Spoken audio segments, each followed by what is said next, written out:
Today, my guest is going to talk to us about the evolution of joy and fun.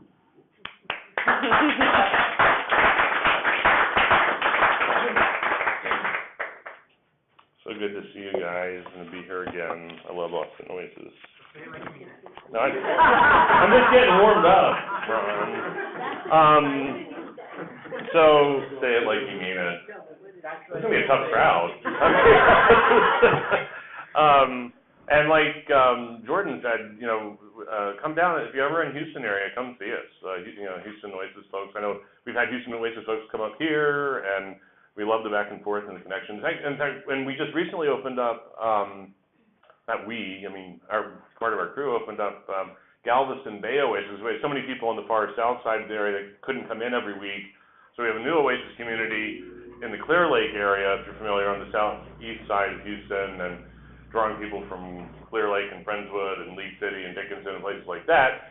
And Brian Schrock, who's heading up that effort, is suggesting that we start thinking about our first ever kind of like Texas Oasis community event, like Austin and Galveston and Houston. I think that'd be awesome. And I had no idea what Jordan was going to talk about in the community moment, but this is a journal in my car. I have my journal with me, and I love the idea. This is invaluable to me. I go through about one of these a year. This is my favorite. I can only do this. No other journals. The Office Depot, Stellar College Rules, 3 subjects. Seriously, I have piles of these. I need to write that down. Yeah. Right down. So if you had a journal, you could. I know. So a few years ago, I was sitting at a poolside bar at a nice little Art Deco hotel in Miami Beach, and there was a guy who was at the hotel the past couple of days, and we were sitting next to each other.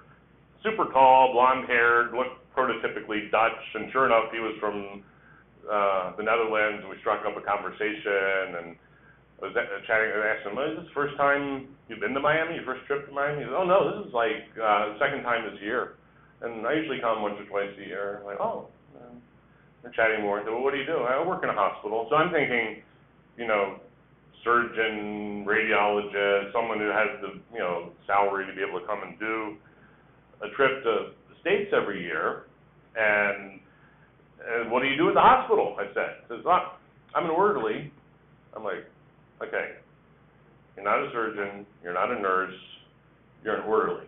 You push, beds around and empty bedpans. And I could tell he was looking at me knowing what I was thinking. He says, well, let me explain. I live really close to the hospital, so I can ride my bike to work. In fact, I ride my bike everywhere. We have good public transportation, so I do not have a car. I have no car payments, no car maintenance, anything like that. So that saves a lot of money, no car insurance. And then he said, every year, the Dutch government sends me a check to go on vacation. What? Seriously, they get vacation money every year, a check. So, in 1965, the U.S. Bureau of Labor and Statistics did a study trying to project what the American workforce would look like in the future, for government policy planning purposes. And they predicted in the 1960s that by the year 2000, the average American worker would work 30 hours a week with 7 weeks vacation. What happened? It could have gone that way. We could have looked more like the Netherlands and a bunch of other civilized countries. What happened was this. We as a society made a collective decision to steer the country in a vastly different direction. And beginning in the 1980s, and I'm not getting political, I'm just saying objectively what happened, and if you want to talk about why it happened, we can talk about that later. But beginning in the 1980s, we started electing politicians to steer the country in another direction. And this was the collective decision, the national bargain we made.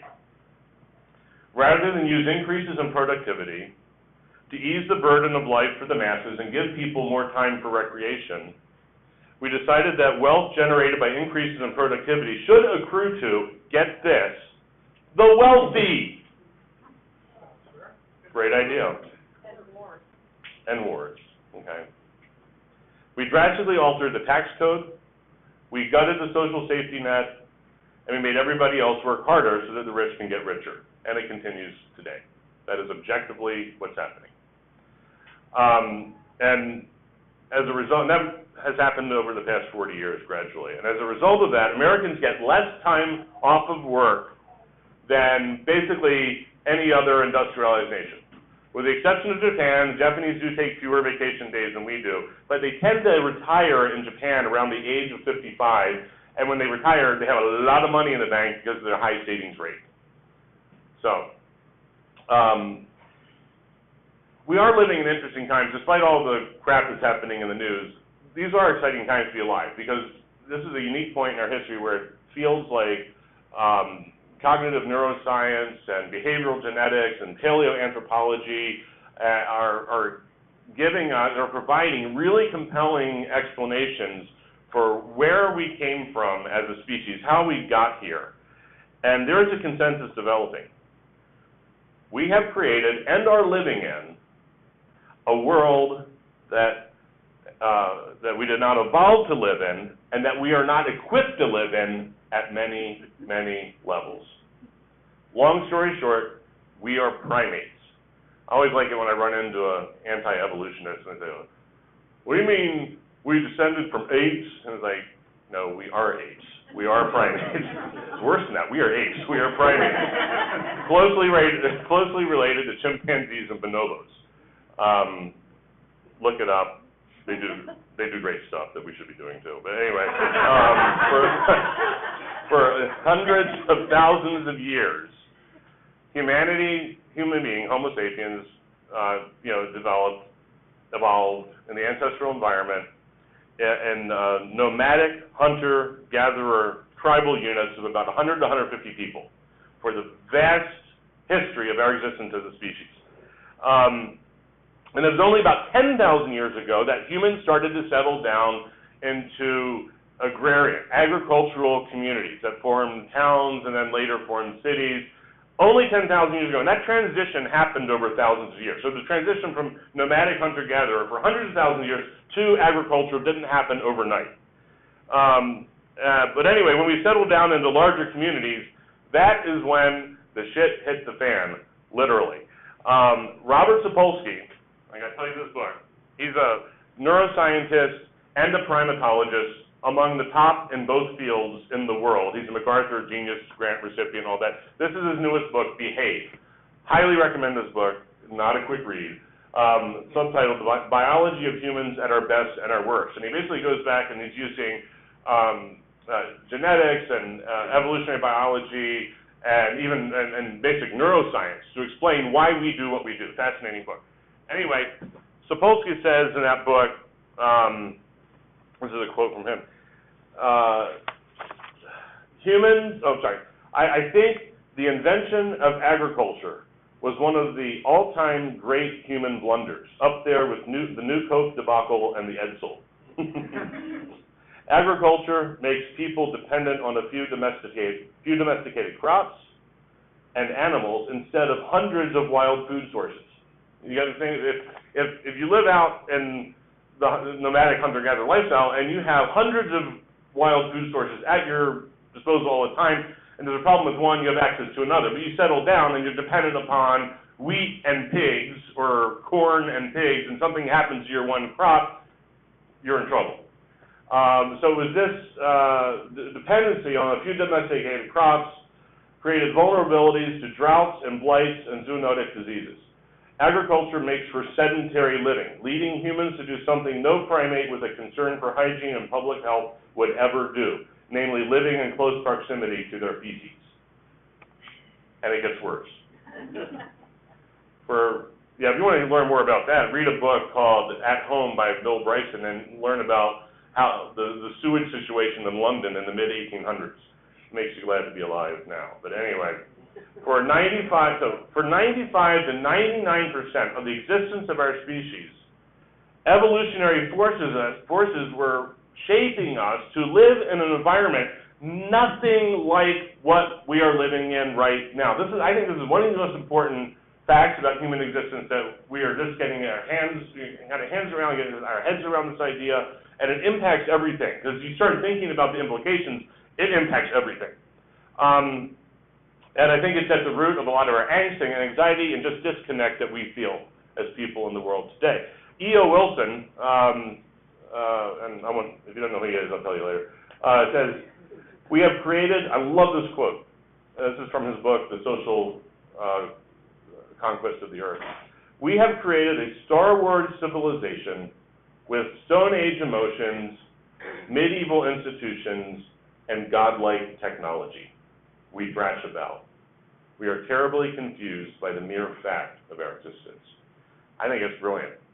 We have created a Star Wars civilization with Stone Age emotions, medieval institutions, and godlike technology. Which brings me back to the Dutch guy in Miami Beach. People a lot smarter than me have figured out that our hunter-gatherer nomadic ancestors were able to get all their daily caloric needs in just a few hours of work a day. Have you seen that reality show, Naked and Afraid, or even Survivor, okay? No ancient human being ever lived like that, okay, ever. They were not thrown naked into some environment they didn't know anything about, didn't know what to eat or drink. Anyway. So they didn't spend all day just barely trying to survive. They got plenty of calories to survive, just a few hours work every day. What did they do with the rest of their time? That is the birthplace of human creativity. That's when they sat down and started to make, have you seen these amazing hand axes? They took basic tools and started to ornament them, and they developed artwork, and they developed language, and started telling stories and jokes, and they played games, and they developed sports, and did all that stuff with the rest of their time. And the thing is, there's archaeological record to back this up in terms of what they're digging up and what they're finding. And think of those exquisite cave paintings in France, right? And we have found musical instruments dating back to 30,000 years ago. And now it's not just Homo sapiens, our relatives Neanderthals. We used to think they were, I hate the word caveman. I want to eradicate that. Okay? There were no cavemen. Oh, and this is an interesting fact, right? In all the ancient cave paintings, they haven't found any that depict human-on-human violence. Lots of hunting, but none of these cave paintings from tens of thousands of years ago depicting human-on-human violence. Anyway, why did I say that? Oh yeah, Neanderthal. Well, recently they found a flute with holes in the correct places drilled into it at a Neanderthal site, which is blowing our minds. And now they think Neanderthals had language and basic like religious rituals and stuff like that.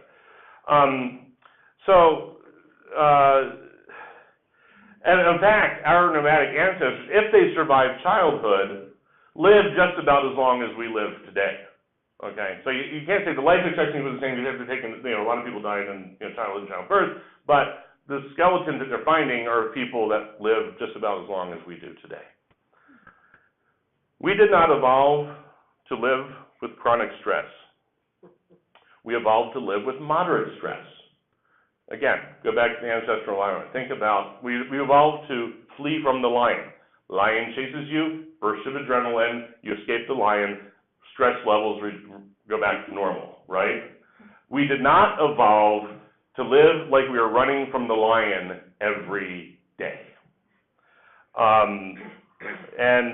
We're not, temporary and moderate stress, that's what we like. That is a wonderful thing. Imagine riding a roller coaster, okay? It's temporary stress. We like that kind of stress. Or windsurfing, or mountain biking, or the mental challenge of learning a new language, or learning how to play the guitar. That's the kind of stress we thrive on. And we certainly did not evolve to spend our lives sitting behind a desk for hours at a time. We did not evolve to make widgets in a factory for 8 hours a day. If you could think of a more inhumane way to ask people to spend their lives for 8 hours of doing the same repetitive task, there again, vast discrepancy between what we evolved to be as humans. That's just not who we are, mentally, emotionally, or physically. The Dutch are onto something by attempting to design a human society that gives people the freedom to be truly human. That's what I think they are onto. If there were a heaven, but there's probably not, so don't worry about it. That's my Easter message. Probably not a heaven. Okay. If there were a heaven, I would picture it this way. I would picture it as a place where all this unfulfilled human creativity would be fully expressed and fully enjoyed, where people could write poems and sing songs and do paintings and tell jokes or do math equations if you're into that kind of thing. I've often wondered how many Pulitzer Prize winning Uber drivers, potentially Pulitzer Prize winning Uber drivers, are out there right now. I bet a lot. So much untapped human creative potential in our world at so many levels. David Brooks, you familiar with him? Staff op-ed columnist at the New York Times. He's like one of their two token conservatives, which must be a hard job. And but I read him. I don't know why I keep reading him, because most of the time he just infuriates me, but I read him anyway. And last year, though, he had this interesting column where he asked, it was addressed to his readers 70 years of age and over, asking them to reply to him, send him their thoughts on kind of life lessons from the perspective of having been around for a long time that younger people might benefit from. Does that make sense? Like their reflections on, and he got tons of responses, and several weeks later he did a couple columns where he talked about those responses. Here again, this is not a scientific survey, but I think it's educational nonetheless. And he said he did see a theme emerging, and the theme was the big theme that he saw emerging time and time again in the responses from his readers over 70 was people late in life reflecting on their lives again and again expressed regret for the things they did not do. They didn't regret their mistakes. They didn't regret the things they tried and didn't work out. They didn't regret the projects they attempted and failed. No, they regretted the things they dreamt about doing and never did. And it haunts them. I thought that's powerful insight. A few years ago, Oasis got a mention on XM Radio's Catholic channel, satellite radio. They have a very popular show called The Catholic Guy, hosted by a guy named Lino Rulli. And it's like apparently every Catholic in America knows who Lino Rulli is, because I mentioned this and they're really impressed. But anyway, so Lino mentions Oasis on his show a couple of years ago. And he says on the radio, I heard there's this group of agnostics and atheists and secular people that gets together on Sunday morning. Now I have to say, Lino was nothing but gracious. He didn't cut us down. He was just he's a very nice guy, super respectful. But he said this. He said he just didn't get it. It's like he doesn't get it. He admitted that. He was like genuinely baffled. He couldn't get his head around the idea of why we would get together. No mass, no God, no heaven or hell, no holy obligation to show up. Why would you do this?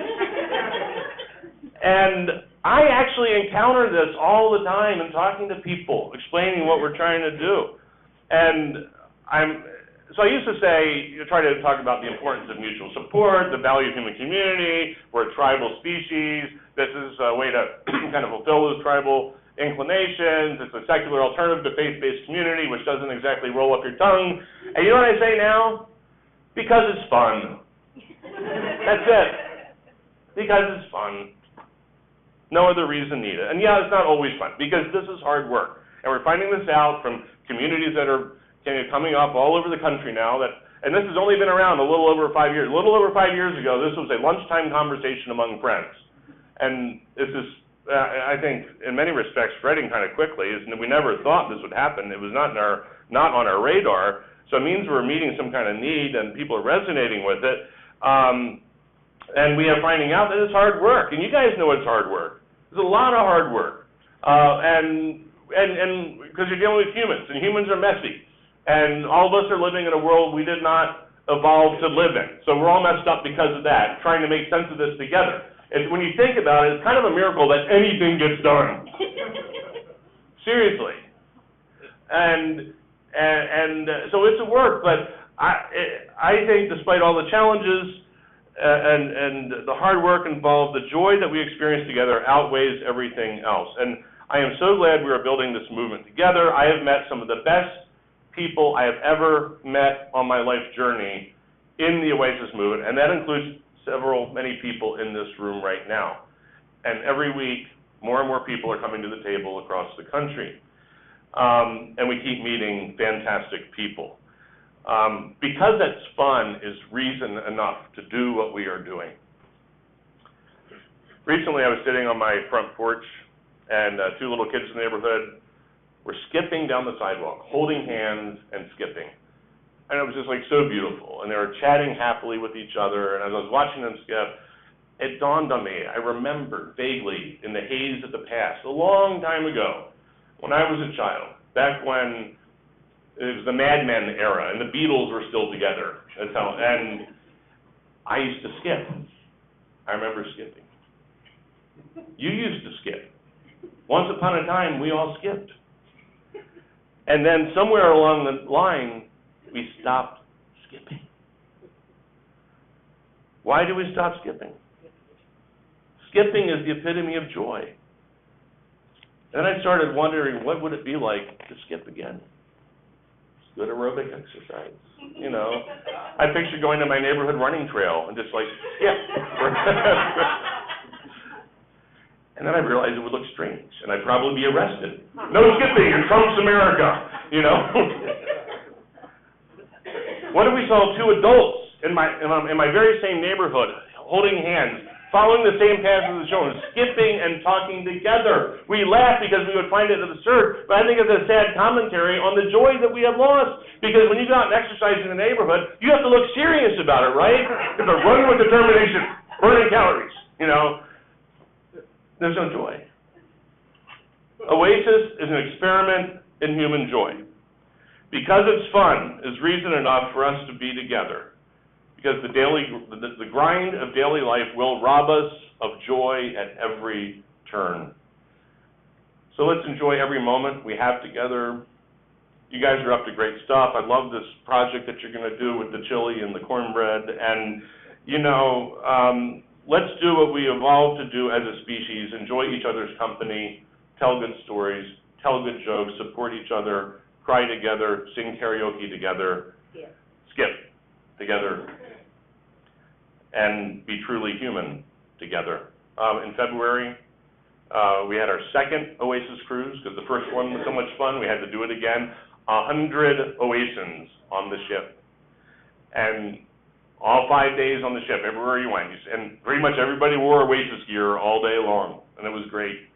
And we had so much fun together, and I hope some of you can join the next one. We had a summit, and some of you were there in Denver, our first ever kind of gathering. It was really, it's time to start gathering the tribe from time to time. So we did a summit in Denver last summer, and we didn't know what to expect, and I think it's safe to say it exceeded all expectations. So we're going to keep doing cruises, and we're going to keep doing summits, and we're going to keep having fun together, because why do we do this thing called Oasis? Because it's fun is reason enough. Thank you.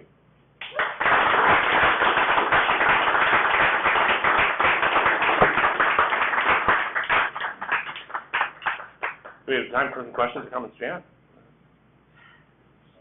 We'll get to the question part as soon as I can, but I have this kind of aha thing, and so I have to run it by you.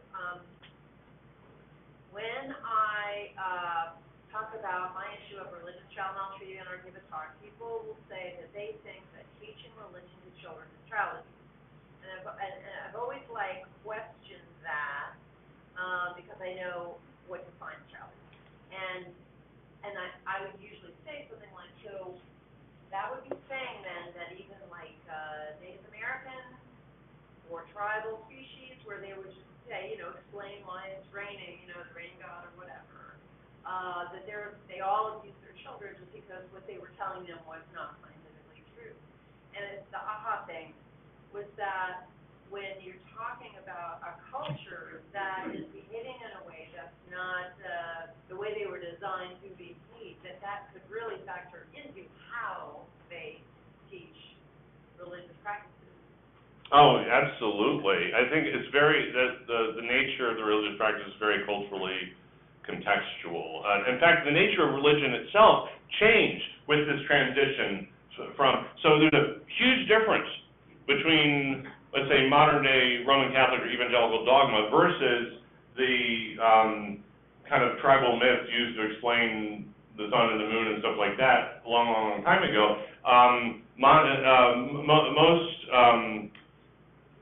Most kind of, let's say, I'm trying to think of a non-pejorative, politically correct term to say, you don't want to say, kind of pre-modern tribes, the ones that still exist, are all polytheistic. So monotheism comes in with the transition to agriculture. And then the other thing, too, is once you have large settled communities, religion is used more and more to control people rather than explain stuff and build a sense of tribal identity.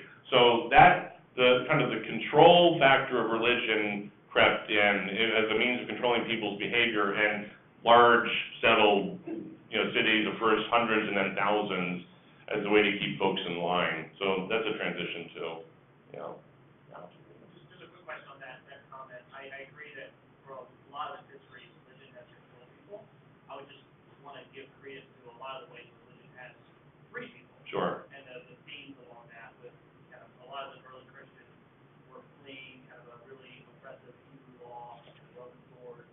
The Protestant Reformation was fleeing kind of like the bad practices of the Roman Catholics, let my people go. So I think there's a lot of tension right there. But you needed a reason to flee. Exactly, yeah. And they know, right? Yeah, I gave a talk recently, I forget where, on Luther. It wasn't last week. Last week, I spoke at Kansas City Oasis last week. That was fun. Where's this? I did this thing recently on Luther. I have to go back and look it up. Now, I think if Luther were alive today, he'd probably be a free thinker. He kept asking questions his whole life. He didn't stop. He didn't stop with that one, he just kept going and going and kept changing throughout his life. And so, no, I think your observation is correct. And, you said something else I wanted to talk about that I forgot. But, yeah, it's a complex history, for sure. Oh, you talk about the early Christians. That's, hey, we know now, people suspect one of the reasons. Now, number one, early Christianity took a long time to take root. The current estimate is in the year 60 AD, so 30 years after the death of the alleged Jesus, there were only about 1,000 Christians on the whole planet, so 30 years after he died. Now, there's some work done by, he's actually, I think he's a Christian, but he's a scholar, Rodney Stark. He's a sociologist by training. And he thinks a lot of the success of early Christianity had to do with their community building skills. He said, so for example, in a time of plague, so plagues would come through and ancient Greco-Roman cities, and people of wealth during time of plague would flee to their houses in the countryside and let the people without money just kind of live through the plague and die off. And so anyone who could flee town would. The people who remained didn't want to have anything to do with people who had the plague. And the Christians started caring first for people in their own community who had the plague. So they didn't flee, didn't run away.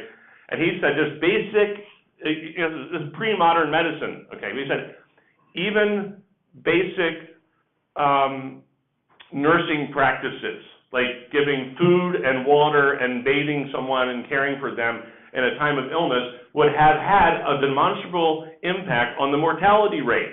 So it appears like, oh, here's all these Christians over here not dying as quickly as everybody else who's getting the plague. It was strictly a function of their commitment to building community. And there's a whole bunch of interesting stuff written by that. Look up Rodney Stark. Yeah. Back there and then here. I was just thinking about one of our own, my sprig, I think, and what she's doing right now. She quit her job, and, she's doing her dream thing. She's taking a risk. Uh-huh. And, went to Florida and stuff.